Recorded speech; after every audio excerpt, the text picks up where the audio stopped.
Assalamualaikum dan salam sejahtera. Kami dari kumpulan 4 akan membentangkan hasil pakej aplikasi kami. Sebelum tu saya akan memperkenalkan dulu ahli kumpulan kami, iaitu Muhammad Aziz Hakimi bin Muhammad Adnan, nombor matrik 2011793, Brenda Markus, nombor matrik 201800, Fakira Syahiran binti Fauzi, nombor matrik 203469, Nurfahana binti Muhammad Sahimi, nombor matrik 201796, dan Farah Najwa binti Nurdin, nombor matrik 204015. Pengenalan. Teknologi semakin berkembang pesat seiring dengan peredaran zaman. Berbagai aplikasi mudah alih telah dicipta saban hari. Aplikasi adalah perisian komputer atau program yang khusus digunakan untuk peranti mudah alih. Aplikasi mempunyai fungsi-fungsinya tersendiri yang dapat memudahkan urusan manusia. Terdapat banyak aplikasi yang sinonim atau sesuai digunakan bagi tujuan pendidikan masa kini. Objektif kami menghasilkan pakej inovasi ini ialah murid dapat menguasai semua komponen bahasa Melayu, iaitu penulisan, pemahaman, komsas dan tata bahasa. Yang kedua, murid dapat menyesuaikan diri mereka dengan pembelajaran alat baharu antara teknologi dan pendidikan. Seterusnya, penghasilan pakej inovasi bahan pengajaran berasaskan komputer. Kami telah menghasilkan pakej aplikasi mata pelajaran bahasa Melayu tingkatan 2. Pakej aplikasi yang telah kami hasilkan telah dimuat naik dalam tautan link test Blendpage ini. Pakej aplikasi ini lengkap dengan 4 komponen bahasa Melayu tingkatan 2, iaitu penulisan, pemahaman, komsas dan tata bahasa. Sekarang kita akan mulakan dengan penulisan dulu. Assalamualaikum warahmatullahi taala wabarakatuh. Saya Muhammad Aziz Hakimi akan membentangkan pasal RPH penulisan. Baik. Berkenaan dengan penulisan, kita akan mengajar pada 21 hari bulan 6 2021 pada hari Isnin pada masa 10.30 pagi hingga 11.30 pagi, iaitu selama 1 jam. Di tingkatan 2 Saga dalam mata pelajaran Bahasa Melayu, tajuk Indahnya Ukhuwah, iaitu Jatanegara Simbol Penyatuan Rakyat, dengan berobjektifkan pembelajaran. Pertama, mengenali Jatanegara dengan lebih mendalam, iaitu dari segi fungsinya, sejarahnya, maksud, simbol dan juga lain-lain. Kedua adalah menulis ringkasan tentang fungsi Jatanegara dengan menggunakan ayat yang gramatis. Bagi standard kandungan, yang fokus utamanya 3.2, menulis untuk mengemukakan maklumat dan pandangan tentang sesuatu perkara. Bagi standard pembelajaran pula 3.2.1, menulis untuk menyatakan maklumat yang betul dengan mengaitkan pengetahuan sedia ada daripada pelbagai sumber menggunakan ayat yang gramatis. Bagi perkembangan pelajar, iaitu aktivitinya, yang pertama, murid diberi gambar dan penerangan mengenai Jatanegara oleh guru melalui aplikasi PowerPoint. Kedua, murid menerangkan idea utama dan idea sampingan menggunakan peta pemikiran yang pada ruang nota melalui aplikasi Socrative. Dan yang ketiga adalah murid membina ringkasan tentang fungsi Jatanegara berdasarkan idea yang telah dikemukakan dalam ruang jawapan pada aplikasi Socrative tersebut. Bagi mod pembelajaran, iaitu pengembangan dan juga penerangan. Bahan bantu mengajar pula adalah aplikasi Socrative dan juga PowerPoint. Okey. Kita pergi kepada nota yang telah dibina. Ini adalah nota yang telah kita bina, di mana buka hadapannya tertera gambar Jatanegara dengan tajuk Indahnya Ukhuwah. Okey, seterusnya adalah kita akan terangkan apakah itu Jatanegara kepada pelajar, sejarahnya Jatanegara dan semua yang berkait dengan Jatanegara. Kemudian adalah simbol, kita akan terangkan fungsi ataupun simbol-simbol yang terdapat pada Jatanegara tersebut. Kemudian dan seterusnya lagi bang. Ini kita akan bentangkan dan kita akan memberi penerangan kepada pelajar mengenai fungsi Jatanegara dan juga kepentingan Jatanegara ini kepada kita semua, rakyat Malaysia. Okey. Seterusnya adalah laman terakhir pada nota kita. Dan pada laman terakhir nota ini adalah guru telah memasukkan link Sokratif bagi memudahkan pelajar tekan kemudian masuk terus ke laman Sokratif bahagian pelajar. Baik. Bagi guru, anda perlu bersedia di dalam laman Sokratif Teacher iaitu khas untuk guru. Untuk guru memberi latihan kepada pelajar, pertama guru kena tekan quiz. Okey, guru boleh pilih kuis yang hendak diberikan kepada pelajar. Tekan next, instant feedback dan juga tekan start. Di sini guru boleh bersedia untuk menerima pelajar masuk ke dalam kelas cikgu itu sendiri. Bagi pelajar, setelah anda menekan link pada akhir slide itu, secara automatik anda telah masuk ke laman Sokratif Student. Jadi apa yang anda perlu buat hanyalah memasukkan kod akses untuk masuk ke dalam kelas tersebut. Contoh, kelas Cikgu Haziq. Dan anda perlu masukkan nama anda. Baik, tertera di sini bahawa ada gambar Jatanegara dan juga latihan yang telah diberikan oleh guru. Tuliskan ringkasan berkaitan fungsi Jatanegara. Panjang ringkasan anda tidak melebihi 150 patah perkataan. Jadi, pelajar akan menulis ringkasan mengenai fungsi Jatanegara. Contoh, saya hanya tulis saja. Kemudian, setelah pelajar selesai menulis ringkasan fungsi Jatanegara, pelajar hanya perlu tekan submit answer. Dan jawapan pelajar telah dihantar kepada guru. Dan ini adalah laman guru dan guru boleh nampak Amin telah menghantar jawapannya. Jadi guru boleh semak di sini dan guru boleh terus bagi markah kepada Amin mengikut ketepatan jawapan yang telah diberikan. Baik, sekian saja daripada saya. Penulisan menggunakan aplikasi Sokratif dan juga PowerPoint sebagai nota. Terima kasih. Kita terus kepada Farhana.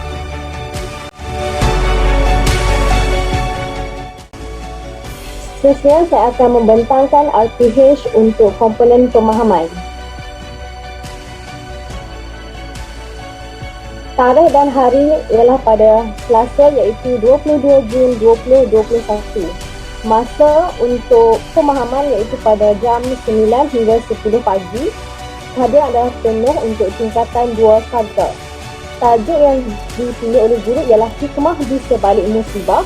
Objektif pembelajaran, pada akhir diskusi, murid dapat mengenal pasti nilai-nilai dalam petikan hikmah di sebalik musibah.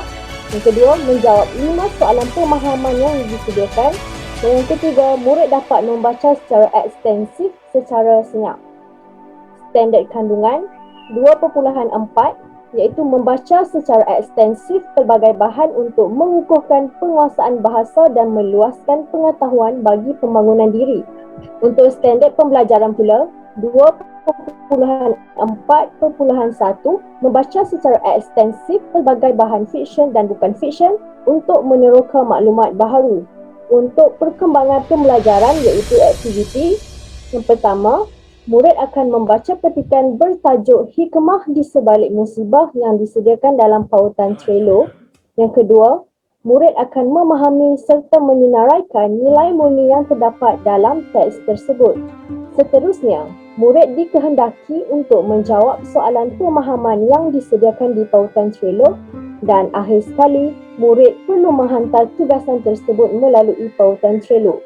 Bagi mod pembelajaran pula, melibatkan penglibatan, penerokaan, penerangan, penilaian dan juga pengembangan. Bahan bantu belajar yang digunakan ialah aplikasi Trello dan juga buku teks. Seterusnya, saya akan menunjukkan pautan Trello.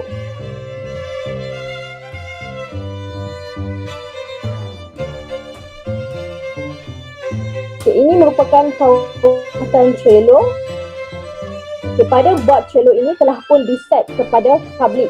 Jadi pelajar hanya klik untuk masuk ke pautan ini untuk melihat petikan yang telah disediakan oleh guru dan juga beberapa soalan yang telah disediakan. Jadi di sini kita dapat lihat gambar petikan yang telah dimuatnai oleh guru. Ini merupakan petikan yang bertajuk Hikmah di Sebalik Musibah yang diambil daripada buku teks pada halaman muka surat 138. Pelajar dapat membaca petikan di pautan Trello ini. Terdapat juga arahan untuk pelajar, iaitu pelajar diminta untuk menulis jawapan di ruangan yang telah disediakan pada bawah soalan. Okey, mari kita lihat soalan yang pertama. Nyatakan nilai murni yang terdapat dalam petikan Hikmah di Sebalik Musibah. Pelajar hanya perlu klik pada ruangan ini dan seterusnya mengedit untuk menulis nama pelajar. Saya akan berikan contoh.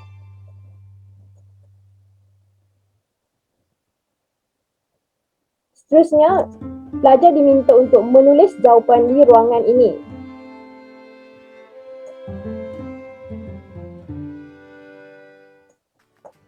Pelajar dapat menulis jawapan pada ruangan ini dan seterusnya guru juga boleh memberikan sebarang komen yang tertera di ruangan bawah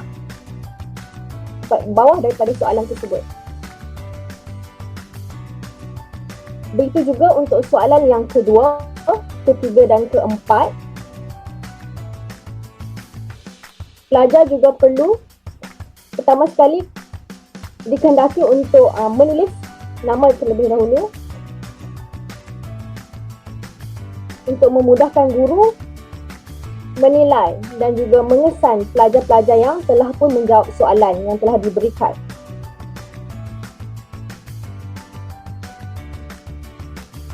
Soalan-soalan yang diberikan ini adalah berkaitan dengan hasil pemahaman pelajar melalui pembacaan petikan yang telah disediakan.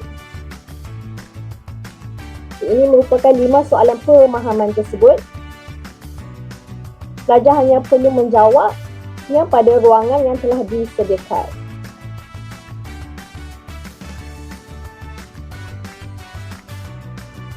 Aplikasi Trello ini sangat memudahkan guru dan pelajar kerana secara tidak langsung guru dapat mengenal pasti pelajar-pelajar yang telah pun menjawab pada ruangan yang telah disediakan. Sekian itu sahaja untuk komponen pemahaman.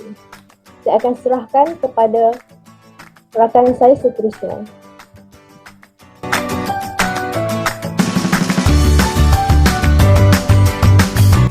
Baik, terima kasih saya ucapkan kepada sahabat saya iaitu Farhana.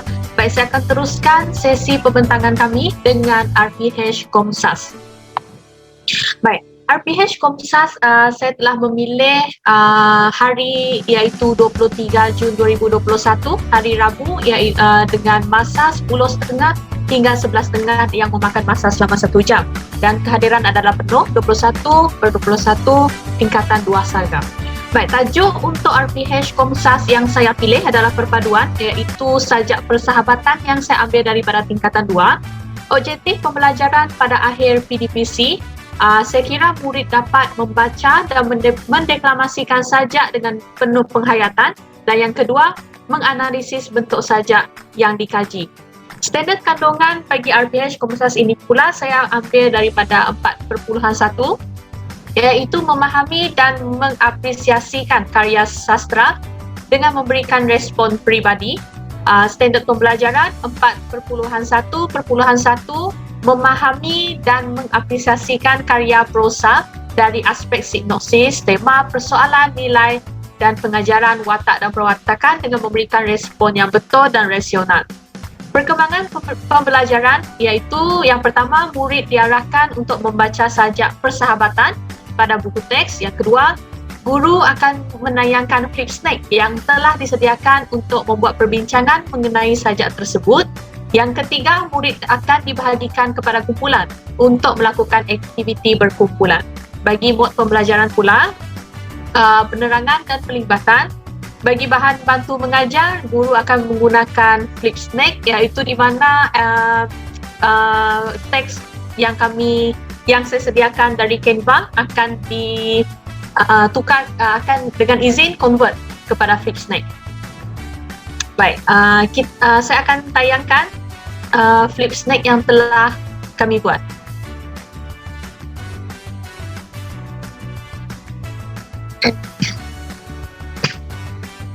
Baik, ini adalah contoh Flipsnack buku Bahasa Melayu Tingkatan 2 Sajak Persahabatan yang telah dibuat oleh kami, kumpulan kami. Boleh flipkan. Ini adalah contoh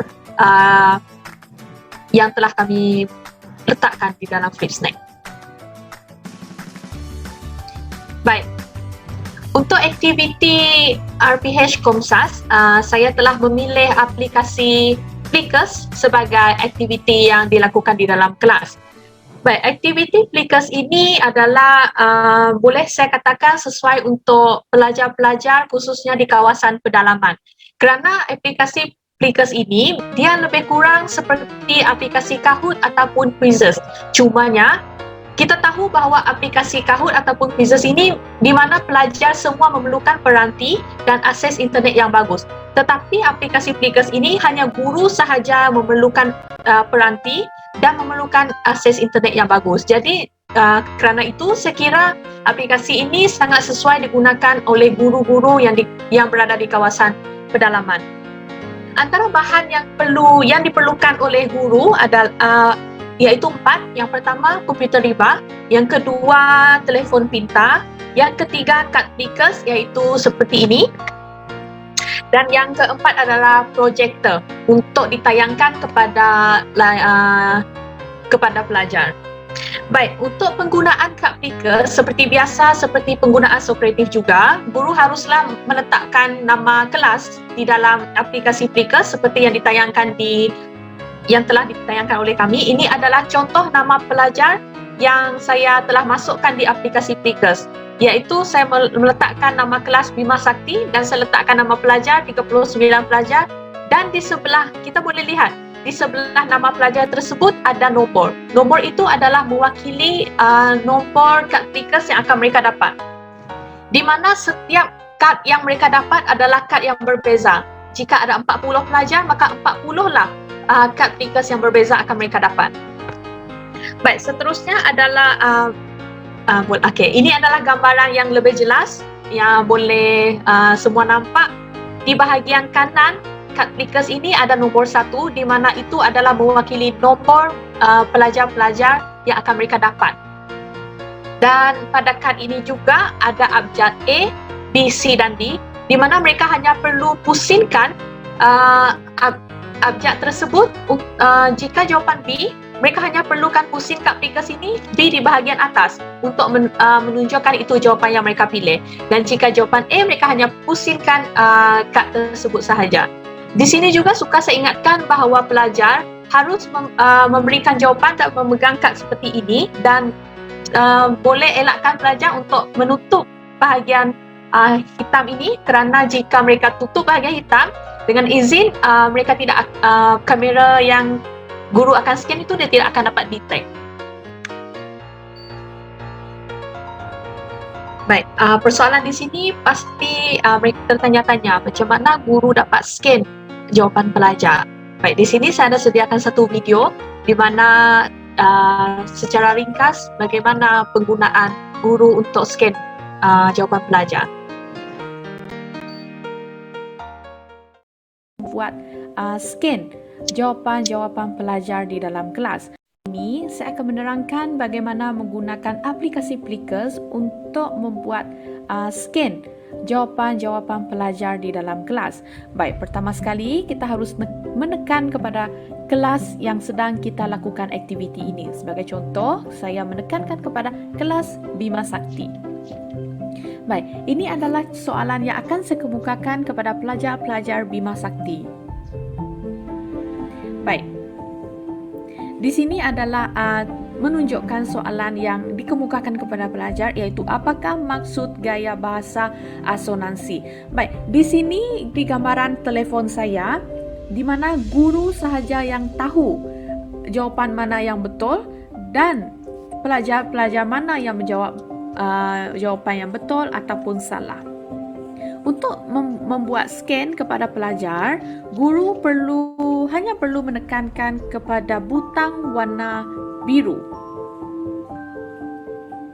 Baik, di sini kita boleh melihat soalan yang dikemukakan adalah sama seperti soalan yang berada di telefon pintar guru sebentar tadi, iaitu apakah maksud gaya bahasa asonansi. Baik, di sini adalah bahagian kad plikas yang akan diberikan kepada pelajar. Baik, kita mulakan kepada pelajar yang memegang kad plikas nombor 1. Macam mana kita tahu ini adalah Haziq punya? Kerana di bahagian di sini kita boleh lihat 1. Di mana sebentar tadi setelah menunjukkan bahawa 1 adalah kepunyaan Haziq. Jadi Haziq telah membuat jawapan, telah memusinkan kad plikas kepada abjad A. Baik, kita lihat. Haziq mendapat warna hijau, iaitu yang menandakan bahawa jawapan Haziq betul. Di mana apakah maksud gaya asonansi? Jawapannya adalah pengulangan bunyi vokal yang sama dalam baris saja. Memandangkan Haziq telah memusinkan kad kepada abjad A, maka jawapan Haziq adalah betul. Kita beralih pula kepada pelajar yang memegang kad plikas nombor 3. Afika telah memusinkan kad plikas dia kepada jawapan C dan Afika mendapat warna merah, iaitu di mana jawapan C adalah salah. Jika kita beralih kepada pelajar yang memegang kad plikas nombor 4 pula, iaitu Ainin, dan telah memusinkan jawapan kepada abjad D dan mendapat warna merah, dan kita tahu jawapan tersebut adalah salah. Dan yang terakhir kita cuba kepada pelajar yang memegang kad plikas nombor 2, iaitu Filza. Filza memusinkan kad plikas kepada abjad A. Warna hijau menandakan jawapan Filza adalah betul. Baik, di sini juga kita melihat ada warna biru dan ada yang berwarna putih. Warna biru menandakan pelajar-pelajar tersebut telah menjawab soalan yang telah dikemukakan oleh guru sebentar tadi. Dan secara tidak langsung, guru juga tahu pelajar mana yang masih belum menjawab soalan yang telah dikemukakan. Perkara ini berbeza dengan aplikasi Kahoot, iaitu di mana guru tidak tahu dan tidak dapat dengan izin detect pelajar mana yang belum menjawab soalan. Tetapi dengan aplikasi Plickers, guru dapat tahu pelajar mana satu yang belum menjawab soalan yang telah dikemukakan oleh guru sebentar tadi. Baik, itu sahaja untuk bahagian penggunaan Plickers pada aplikasi telefon pintar. Itu adalah secara ringkas untuk penggunaan bagaimana guru dapat dengan izin detect pelajar-pelajar menjawab soalan sama ada betul ataupun salah, dan boleh melihat pelajar mana yang belum menjawab soalan yang dikemukakan kepada mereka. Berbeza dengan aplikasi Kahoot, di mana kita tidak tahu pelajar mana yang belum menjawab soalan. Baik, untuk aplikasi Plickers ini juga ada kelebihan di mana guru boleh melihat report akhir untuk melihat pelajar mana yang menguasai ataupun tidak. Dan selain itu juga guru dapat melihat soalan mana yang pelajar masih keliru tentang jawapan-jawapan yang mereka pilih.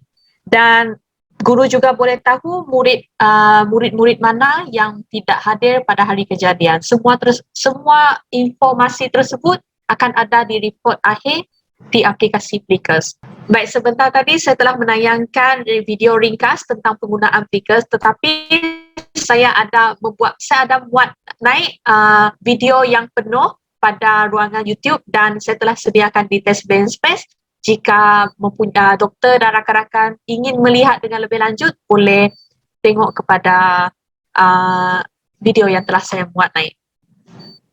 Saya kira itu sahaja daripada saya. Terima kasih. Kita beralih kepada RPH Tata Bahasa.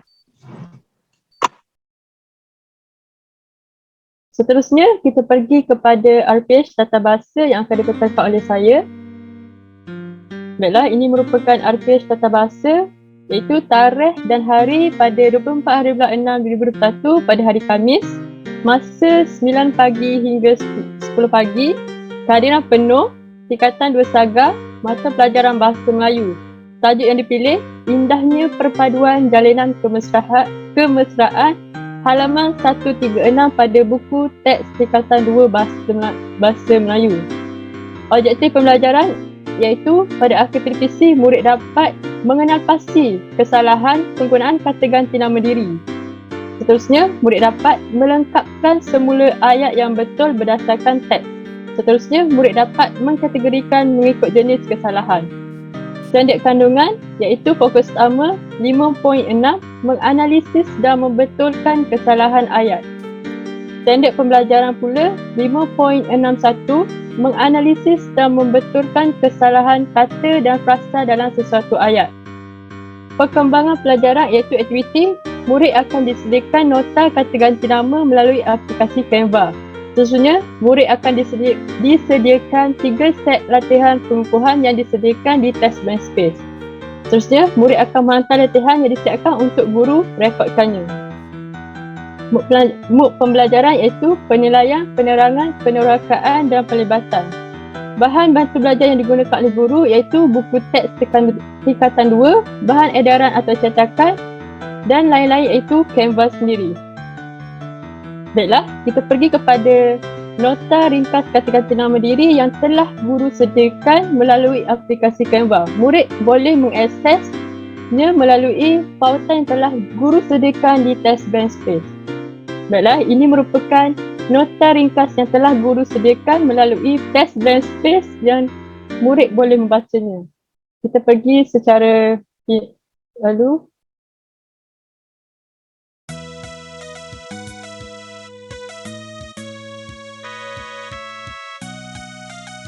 Baiklah, setelah murid selesai mengakses nota tersebut, murid perlu mengakses latihan pengukuhan yang telah disediakan oleh guru iaitu 3 set latihan pengukuhan tata bahasa.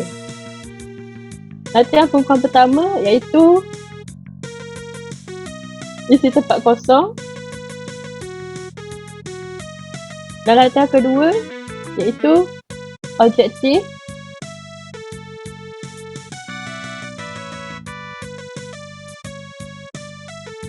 Dan latihan pengukuhan ketiga, soalan berbentuk subjektif.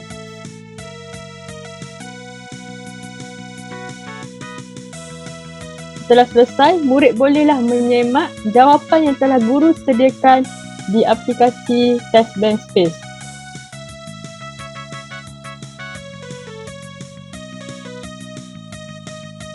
Baiklah, itu sahaja mengenai pembelajaran tata bahasa. Sekian, terima kasih. Seterusnya, kebaikan dan kelemahan pakej inovasi kami. Kebaikan yang pertama ialah aplikasi yang digunakan sangat bersesuaian dengan kemahiran golongan sasaran.